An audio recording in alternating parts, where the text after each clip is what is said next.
తమిళనాడు రాజకీయాల్లో కొత్త ట్విస్ట్ ఏంటయ్యా అంటే ఏఐఏడిఎంకే కూటమిలో విభేదాలు ప్రారంభమైనాయి.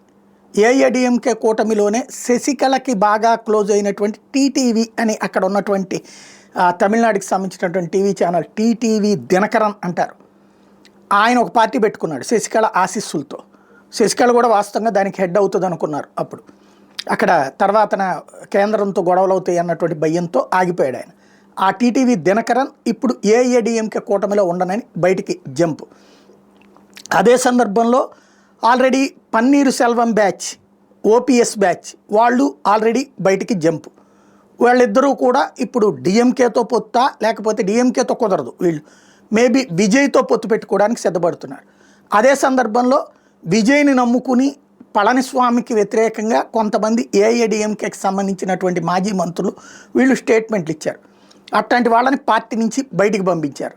కొంతమంది రాజీనామాలు చేస్తున్నారు. ఏఐఏడిఎంకేలో పెద్ద ఎత్తున తిరుగుబాటు తీసుకొచ్చి వాళ్ళని విజయ్ వైపు పంపించి తద్వారా ఏఐఏడిఎంకే బీజేపీ కూటమిని దెబ్బతీయాలన్నటువంటి స్టాలిన్ తంత్రం పనిచేస్తుంది అక్కడ.